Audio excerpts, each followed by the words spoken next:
ख़वातीन व हज़रात अस्सलाम वालेकुम। मैं हूं आपका मेज़बान सईद भट्ट और आप देख रहे हैं कोटली की आवाज़। तो नाज़रीन, आज हम इंतहाई अहम प्रोग्राम करने जा रहे हैं। अहम इसलिए कह रहा हूं क्यों ना कि पहले हम अपने स्टूडियो में एक मेहमान को मदऊ किया करते थे, लेकिन आज हमारे साथ दो मेहमान मौजूद हैं। सबसे पहले मैं मेहमानों का तारफ़ करवा दूँ। हमारे साथ मौजूद हैं नून लीग के सीनियर रहनुमा जनाब सज्जाद जंगियाल साहब, और उनके साथ मौजूद हैं जनाब कोटली से तहरीक इंसाफ के सीनियर रहनुमा फारूक भट्ट कश्मीरी साहब। तो आइए इस प्रोग्राम का बाकायदा आगाज़ करते हैं। सबसे पहले जंगियाल साहब, मैं आपसे पूछना चाहता हूँ कि आपकी हुकूमत 5 साल पूरे करने जा रही है। आपने ऐसे कौन से मेगा प्रोजेक्ट यहाँ लॉन्च किए जिसको बुनियाद बनाकर आप इलेक्शन में जा रहे हैं? बिस्मिल्लाहिर्रहमानिर्रहीम। सबसे पहले तो मैं AJK न्यूज़ और पार्टी न्यूज़ चैनल का मशकूर हूँ कि उन्होंने हमें यहाँ दावत दी। तो जहाँ तक तमीर और तरक्की के हवाले से काम है, तो अगर मैं सारे मेगा प्रोजेक्ट गिनवाना शुरू कर दूँ तो मेरे ख्याल में आपका जो प्रोग्राम का टाइम है वो 2 दिन के लिए 2 दिन टाइम चाहिए। तो मैं मुख्तसरन बताऊँगा यहाँ कि अगर आप देखें तो कवालापुर से लेके अठमगाम तक कारपेटेड रोड बनी है। इसी तरह कवालापुर से लेकर बाग तक कारपेटेड रोड बनी है। उससे आगे आ जाएं आप आज़ाद पथर से लेकर रवलाकोट तक बाग तक वाया कोई नाला कारपेटेड रोड बनी है। इसी तरह रवलाकोट से वाया जीरा कोटली, कोटली से मीरपुर से बिम्बर तक ये सारी जो है नून लीग के दौरे हुकूमत में कारपेटेड रोडें बनी हैं। ये जो मेगा प्रोजेक्ट थे, जो 2 रविया रोडें बनी हैं जो फारूक हैदर साहब ने और सलार जमहूरियत सरदार सिकंदर हयात खान साहब की काबशों से यहाँ आज़ाद कश्मीर में जो मेगा प्रोजेक्ट बने हैं। उसके अलावा यहाँ देख लें जिस तरह गुलपुर हाइड्रो प्रोजेक्ट जो है बिजली का मनसूबा था वो भी आखिरी मराहल में मुकम्मल होने को। नौशहरी के मुकाम पर नीलम जेलम हाइड्रो पावर प्रोजेक्ट है। उसके बाद ये औलाड़ का जो मेगा प्रोजेक्ट है ये भी नून लीग के दौर में शुरू हुए। और सबसे बढ़ के बात जो है वो ये है कि जो पहले दौर में पहली हुकूमतों के दौर में यही होता रहा है जी कि खड्डे चुकी की वजह से तकर्रियाँ होती थी, कोई MLA के कोटे होते थे। जिस तरह किसी खड़पेंच का कोटा होता था फलां महकमे में मेरा बदला भर्ती हो जाए, वो सिस्टम राजा फारूक हैदर साहब ने अपनी काबीना की मुशावरत से उसको ख़त्म किया है और NTS का नफाज किया है। और NTS का नफाज एक ऐसी चीज़ है जिसमें ये कारकुन कुश है, जमात के लिए और अपने कारकुनों के लिए नुकसानदेह था, लेकिन ये अवामी एक काम था जिससे बराह रास्त उन लोगों को लायक ज़हीन और जो लोग थे जिन्होंने 60% से प्लस मार्क लिए हैं NTS में, उनकी तकर्रियाँ उनकी अपॉइंटमेंटें जो है नून लीग ने उनकी दलील तक मचाई। बट कश्मीरी साहब, आपकी जो पाकिस्तान की तहरीक इंसाफ है उसने इक़्तिदार में आने से पहले एक स्लोगन दिया, एक नारा दिया तब्दीली का, लेकिन 2 साल गुजर गए आपकी हुकूमत को पाकिस्तान में, लेकिन तब्दीली कहीं नज़र नहीं आ रही है। तो क्या वही स्लोगन वही नारा लेकर आप आज़ाद कश्मीर में आवाम के दिल जीत पाएंगे? औज़ु बिल्लाहि मिनश शैतानिर रजीम, बिस्मिल्लाहिर्रहमानिर्रहीम। अस्सलातु वस्सलामु अलैका या सय्यदी या रसूलल्लाह व अला आलिका व अस्हाबिका व सल्लम अलैका या हबीबल्लाह। लाखों करोड़ों दुरूद व सलाम नबी पाक सल्लल्लाहु अलैहि वसल्लम की ज़ात बाबरकात पे।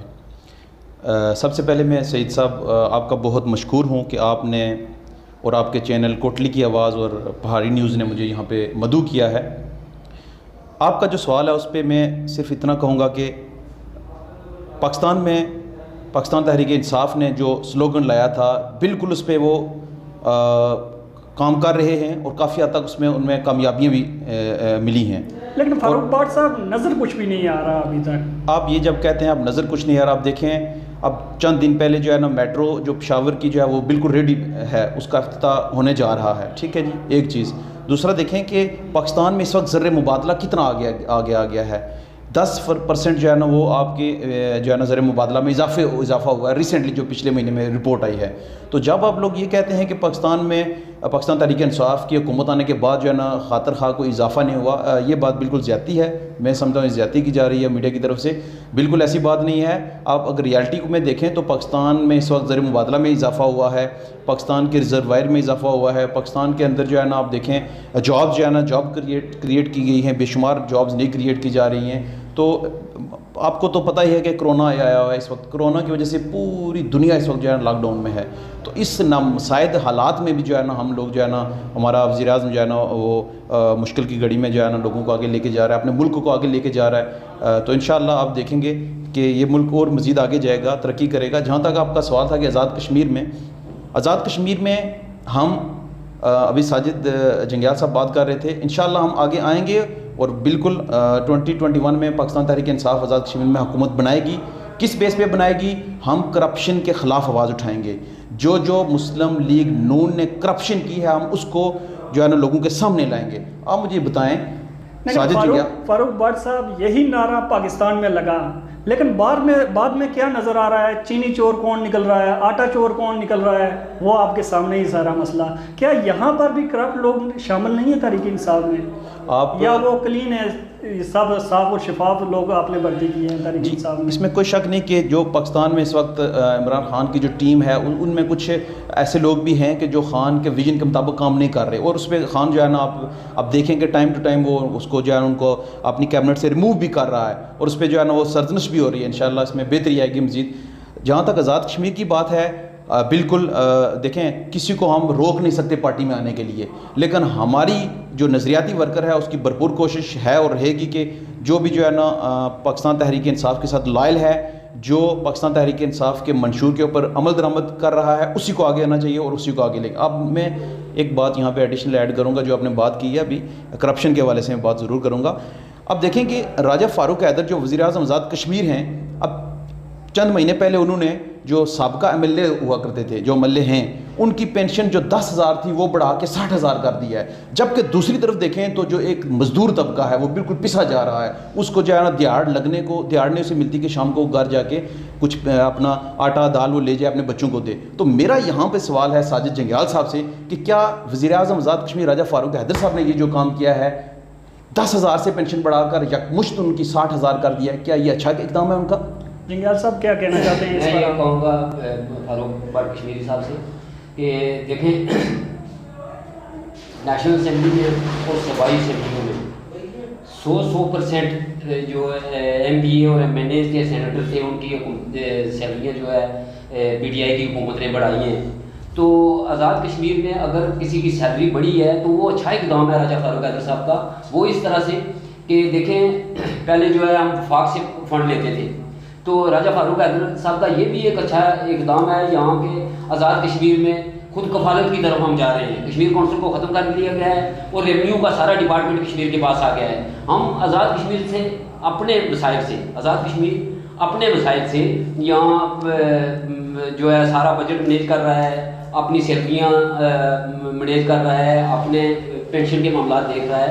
तो जहाँ तक फारूक भट्ट साहब ने करप्शन के हवाले से बात की है, तो जैसे इन्होंने कहा है कि पाकिस्तान में जो है ये ग्रोथ जो है ऊपर जा रही है। पिछले दिनों में नेशनल इंटरनेशनल की एक रिपोर्ट मैंने देखी है, शायद भट्ट साहब की नज़रों से ना गुजरी हो, कि उसमें अगर कोरोना से पहले तक नून लीग के दौर में GDP जो ग्रोथ थी वो 5.8 थी बिल्कुल, और कोरोना से पहले तक की जो रिपोर्ट है, कोरोना चलो पूरी दुनिया इसमें क्राइसिस का शिकार है, कोरोना से पहले तक उसकी जो ग्रोथ -0.40 आ गई है।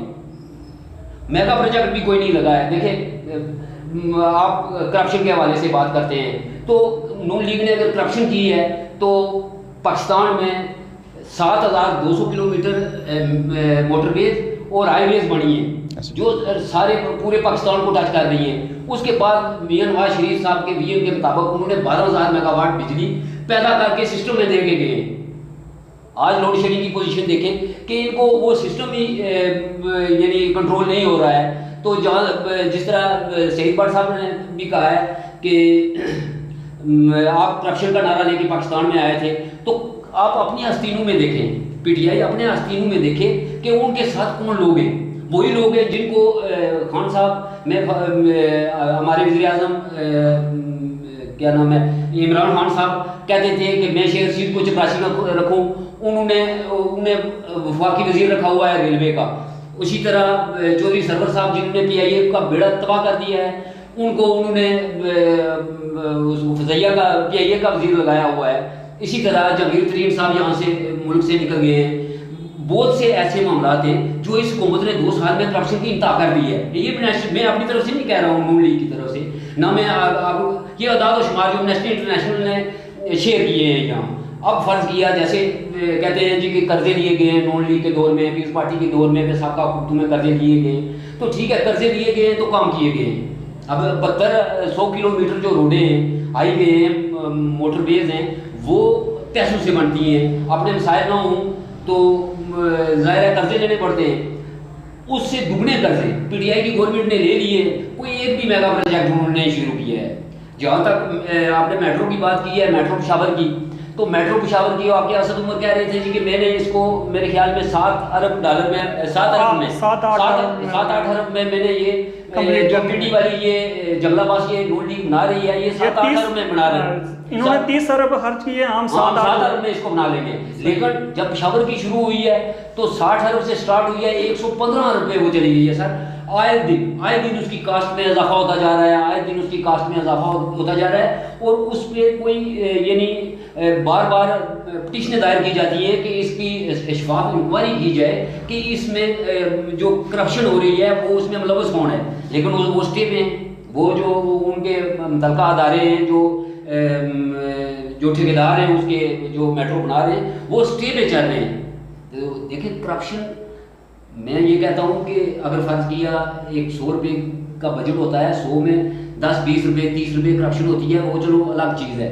लेकिन यहाँ तो ऐसा महसूस होता है कि पीटीआई अगर 100 रुपये का बजट रिलीज़ करती है तो 110 की करप्शन सामने आ रही है, हर तरह के मामला हैं। अच्छा, आपकी सीनियर लीडरशिप बाहर है, मरियम नवाज़ यहाँ पर इंटर हैं, लेकिन वो भी खामोश हैं, इसकी क्या वजह है? देखिए मसला ये है कि जिस तरह इलेक्शन में हमारे साथ हुआ है,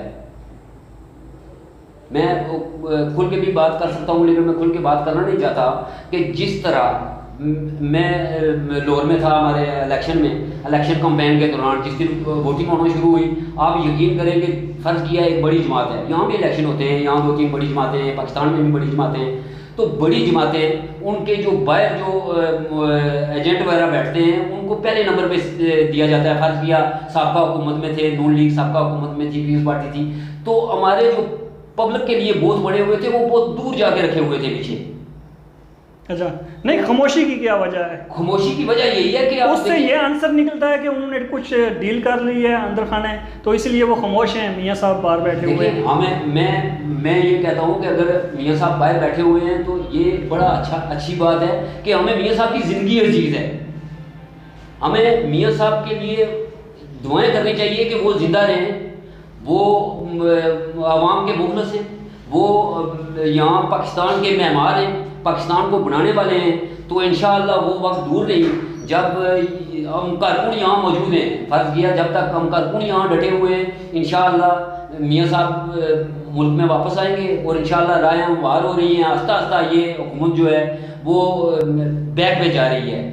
ठीक, तो मियाँ साहब को अच्छा, फारूक भट्ट साहब, आप कुछ जवाब देना चाहते हैं? मैं बिल्कुल साजिद जंगियाल साहब की बात का यहाँ पे जवाब, करप्शन की इन्होंने बात की अभी, नून लीग करप्शन के बहुत जो है ना लाभ रही है। मैं अपने ज़िले की बात करूँगा, डिस्ट्रिक्ट कोटली की बात करूँगा।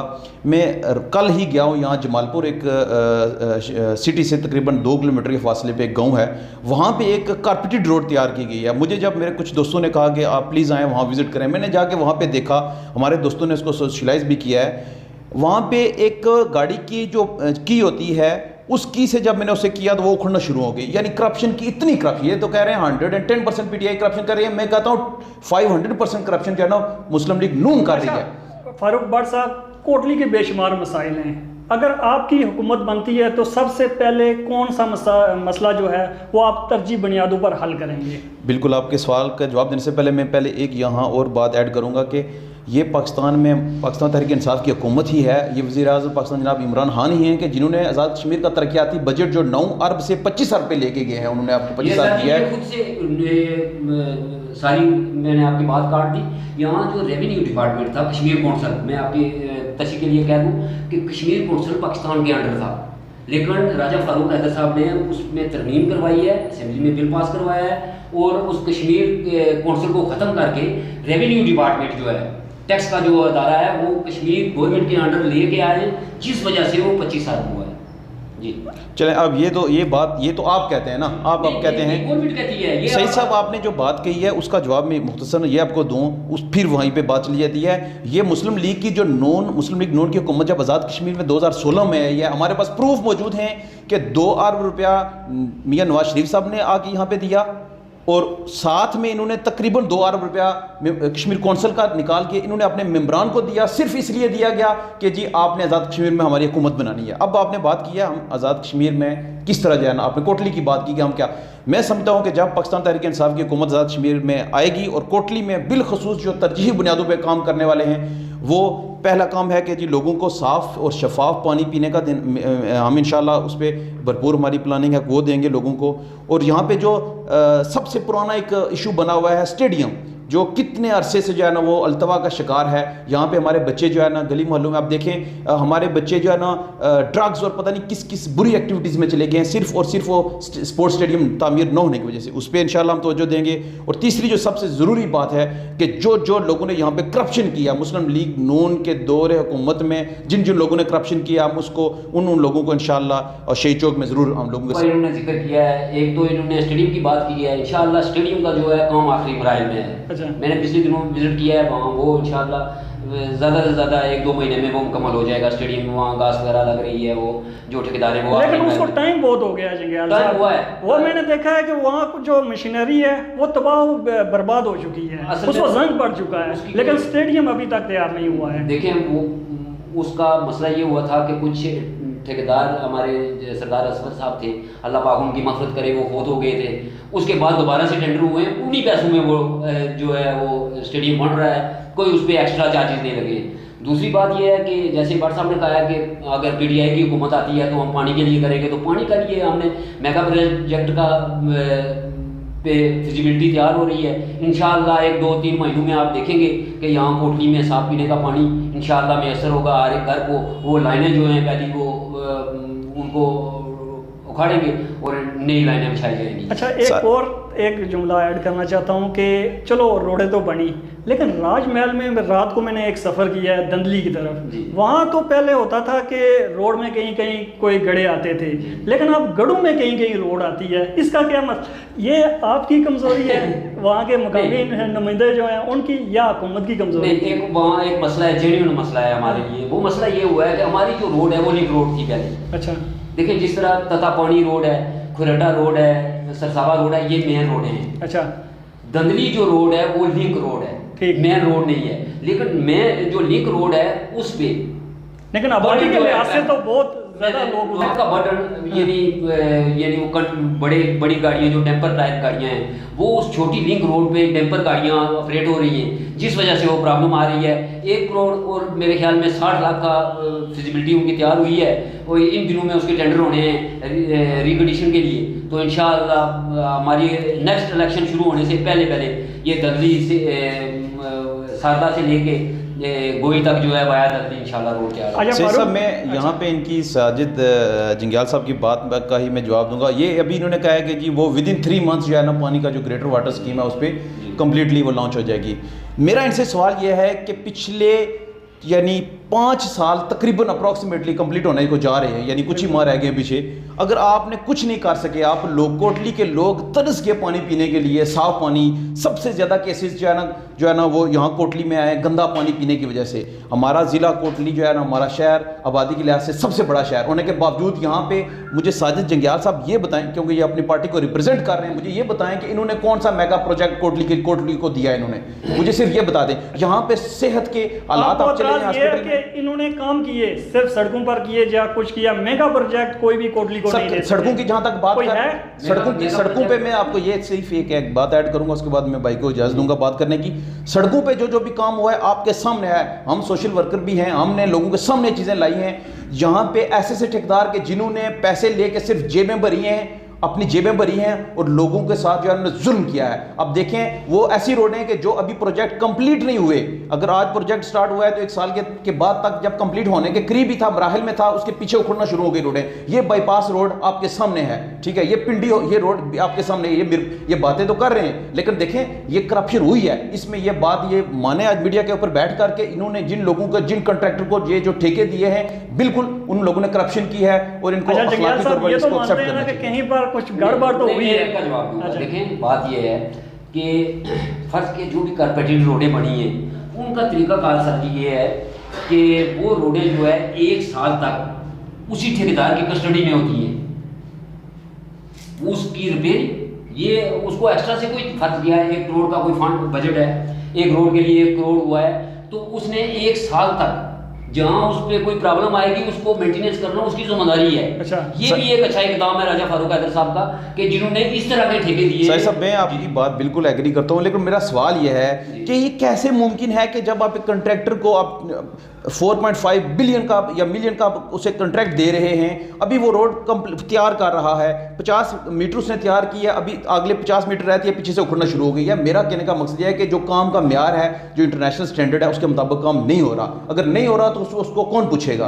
इस पर यहाँ वज़ीर आज़म, आपके वज़ीर आज़म राजा फारूक हैदर साहब आए, बेशुमार दफ़ा कमेटियाँ बनाई गई, लेकिन उसके बाद क्या जवाब है? मैं उसका जवाब आपको देता हूँ। देखें ये हमारा पहाड़ी इलाका है, तो पहाड़ी इलाके में ये होता है कि पहाड़ी इलाके से जब मैदानी इलाके में रोडें बनती हैं तो वहाँ उसको नमी और जो खुश्कपन होता है ज़मीन का उसको म्यार को झांझ के बनाया जाता है। लेकिन यहाँ अचानक कहीं नमी आ जाती है, अचानक कहीं पत्थर आ जाता है, कंक्रीट आ जाती है, जिस वजह से फर्ज किया एक जगह नमी आती है, वहाँ से नमी ख़त्म ही नहीं होती है, तो उस वजह से कहीं ना कहीं कोई ज़मीन बैठ जाती है, स्लाइडिंग होती है, स्लाइडिंग एरिया। तो इसीलिए राजा फारूक हैदर साहब ने ये अच्छा इक़दाम किया है कि फ़र्ज़ किया जहाँ एक ठेकेदार को ठेका मिला है तो 1 साल तक उसने उस रोड को मुकम्मल करके हमें देना है। फ़र्ज़ किया 1 साल में जहाँ जहाँ लैंड स्लाइडिंग होनी है, जहाँ जहाँ से ज़मीन बैठनी है, जहाँ जहाँ नमी शो होनी है, खुश्की शो होनी है, उसको ख़त्म करके उस रोड को गवर्नमेंट के हैंड ओवर करना होता है।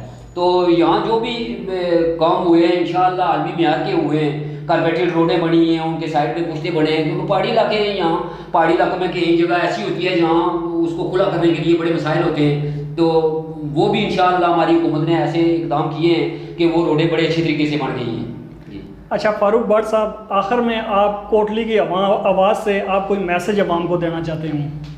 हाँ जी, मैं कोटली की जो आवाम है, जो हमारी माएँ बहनें, मेरे भाई, जो यूथ है हमारी जो देख रही है, मैं पाकिस्तान तहरीक इंसाफ के प्लेटफॉर्म से आपको यही मैसेज दूंगा कि खुदारा इससे पहले जो हम लोगों ने जिस बंदे को भी नॉमिनेट करके आगे लाया है, उन्होंने इस कोटली के साथ जुल्म और ज़्यादती की है। मैं आपको हरगिज़ ये नहीं कहूँगा कि आप बिल्कुल आएँ और हम जो मैं कहता हूँ उसी तरह करें। मैं आपको सिर्फ ये कहूँगा कि आप अपने अक्ल और शऊर के मुताबिक जो बंदा कोटली के लिए डिज़र्विंग है, जो बंदा कोटली की बेहतरी के लिए काम करना चाहता है, जो बंदा कोटली का रहने वाला है, बिल्कुल उसको आगे लाएँ, ताकि हमारी जो महरूमियाँ हैं, यहाँ पे पटवारियों का सिस्टम वहाँ करप्शन है। यहाँ पे आज देख लें, पिछले 1 साल हो गया है लैंड रेवेन्यू, और जब पटवारियों के पास आप लोग जाते हैं वहाँ पे उनके पास ना खसरा फार्म है, ना रजिस्ट्री फार्म है, ना रजिस्टर इंतकालात हैं। मैं हज़ार बार जो है ना डिप्टी कमिश्नर साहब के नोटिस में ये बातें ला चुका हूँ। ऐसे में जो पटवारी हजरात हैं वो 50-50 हज़ार रुपया ले कर लोगों के जो है ना वो काम करते हैं। तो मैं कोटली के अवाम से सिर्फ यही रिक्वेस्ट करूँगा कि खुदारा इस दफ़ा जो इलेक्शन आ रहा है, अब देखें कि यहाँ पर काले पाइप और पता नहीं कौन कौन सी स्कीम लोग आपके घरों पर लेके जाके अभी दे रहे हैं। वो इसलिए दे रहे हैं कि आप लोगों के ज़मीर खरीदें। तो आप लोगों को सिर्फ मैं ये कहूँगा, खुदा का वास्ता है, अपने ज़मीर बिल्कुल ना बेचें, आएँ, हक के लिए आगे निकलें और अपने बच्चों के मुस्तकबिल के लिए आगे निकलें। यहाँ पे हमारे पढ़ी लिखी हमारी बहनें, हमारी बेटियाँ, हमारे भाई यहाँ मौजूद हैं, इसके बावजूद हम कोटली वालों को कोई जॉब नहीं दी जा रही। आप यूनी में चले जाएं, आप हेल्थ के डिपार्टमेंट में चले जाएं, आप PWD में कहीं भी चले जाएं, जहाँ पे जितने भी जो बैठे हुए हैं बड़े, जो जिन्हें मैं मगरमच्छ कहूँगा, वो मगरमच्छों ने इसको जो है ना माफिया ने कब्जे में किया हुआ है और अपने लोगों को अपॉइंट कर रहे हैं। कोई किसी पहाड़ से आ रहा है, कोई किसी जंगल से आ रहा है, लेकिन कोटली के लोगों के साथ ज्यादती। अच्छा जंगियाल साहब, आखिर में आप क्या कहना चाहते हैं कोटली की? मैं एक ही बात कहूँगा, देखें जिस तरह मियां नवाज शरीफ ने और नून लीग ने मुल्क को एटमी ताकत बनाया, जिस तरह लोड शेडिंग ख़त्म की, कराची की रोशनियाँ बहाल की, जिस तरह मेट्रो और मोटरवेज बनी है, इसी तरह राजा फारूक हैदर साहब ने, मैं फारूक भट्ट साहब की बात को ही आगे बढ़ाऊँगा कि कोई लोग किसी जंगल से आ रहे हैं नौकरी करने के लिए, कोई किसी गांव से आ रहे हैं। ये राजा फारूक हैदर साहब का ही विजन है कि जो बंदा डिजर्विंग होगा, जो बंदा NTS पास करेगा, उसको नौकरी उसके घर जाके मिलेगी, उसको अपॉइंटमेंट लेटर उसके घर भेजे जाएंगे। और इसी वजह से आज कोई जंगल से यहाँ नौकरी कर रहा है, कोई किसी देहात से कर रहा है, शहर से कर रहा है, जहाँ से जो उसमें टॉप करता है, जो बंदा भी उस नौकरी के लिए अहल होता है, अपने मार्क्स लेता है, जो NTS क्राइटेरिया बनाया हुआ है उस पर चलता है, तो मैं कोटली की आवाम को, बल्कि पूरे आज़ाद कश्मीर की आवाम को, गिलगित बल्तिस्तान में भी हमारे इलेक्शन आ रहे हैं, तो मैं उनको यही कहूँगा, इस चैनल की वसातत से पैगाम दूंगा कि मुल्क के एटमी मेहमान मियां नवाज शरीफ के नाम को वोट दें और उसको वोट दें जो उनका टिकट लेके आए। ठीक है। तो नाजरीन, आपने हमारे दोनों मेहमानों की गुफ्तगू सुनी। आपको हमारा ये प्रोग्राम कैसा लगा, हमें फीडबैक से ज़रूर नवाजिएगा। इसी के साथ सईद भट्ट को दीजिए इजाज़त। खुदा हाफिज़।